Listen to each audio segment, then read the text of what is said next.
जांजगिरी चंपामध्ये एक हृदयद्रावक घटना घडली। या घटनेने संपूर्ण गाव स्तब्ध झालं। एका माकडाने आईच्या कुशीतील असलेल्या 20 दिवसांच्या बाळाला खेचलं आणि जवळच असलेल्या एका विहिरीत फेकलं। परंतु पुढे असा काही चमत्कार घडला की सुदैवाने ते बाळ वाचलं। परंतु कशा प्रकारे ते तुम्ही पुढे पहा। चॅनलवरती पहिल्यांदा आला असेल, चॅनलला अजून सबस्क्राईब केलं नसेल तर जरूर सबस्क्राईब करा। नैला पोलीस ठाण्याच्या हद्दीत येणाऱ्या सिवनी गावात ही घटना घडली। गावात राहणाऱ्या अरविंद राठोर यांच्या पत्नीची 20 दिवसांपूर्वी प्रसूती झाली होती। तिने एका कन्येला जन्म दिला। याच बाळाला अरविंद यांची पत्नी खुशीत घेऊन जेवण भरवत होती। तितक्यात अचानक एक माकड आलं। या माकडानं आईच्या कुशीतून बाळाला खेचलं आणि तेथून पळ काढला। बाळाला माकडानं पळवताच आईनं आरडाओरडा सुरू केला। तिचा आवाज ऐकून कुटुंब आणि ग्रामस्थ तिथे धावले। यानंतर माकड 10 ते 15 मिनिटं इकडे तिकडे पळू लागलं। काही वेळानंतर माकडाच्या हातात बाळच नव्हतं, त्यामुळे सगळेच घाबरले। ग्रामस्थांनी बाळाचा शोध सुरू केला।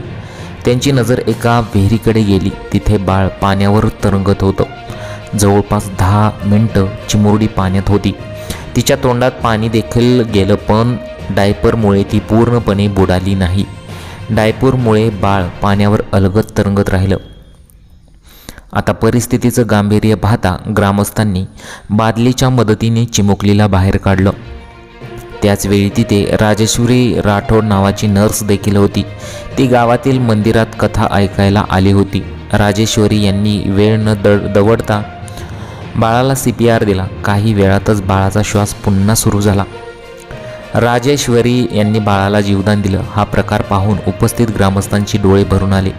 प्रथमोपचार केल्यानंतर बाळाला रुग्णालयात दाखल करण्यात आलं। डॉक्टरांनी उपचार केल्यानंतर बाळाची प्रकृती स्थिर आहे।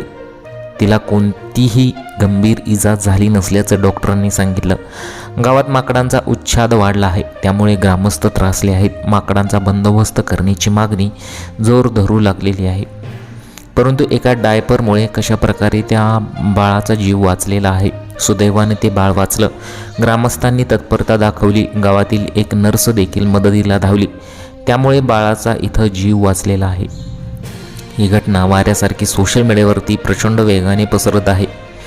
एका डायपरमुळे बाळाला जीवदान मिळालेलं आहे आणि हा चमत्कारच म्हणावा लागेल। अशाच विविध प्रकारच्या कमेंट्स या व्हिडिओवरती आणि या घटनेवरती येत आहेत। तुम्हाला या घटनेबद्दल काय वाटतं, तुमच्या प्रतिक्रिया आम्हाला कमेंट बॉक्समध्ये जरूर कळवा। गुन्हेगारी वाचना या चॅनलवर तुम्ही पहिल्यांदा आला असाल, चॅनलला अजून सबस्क्राईब केलं नसेल तर चॅनलला तुम्ही जरूर सबस्क्राईब करून घ्या।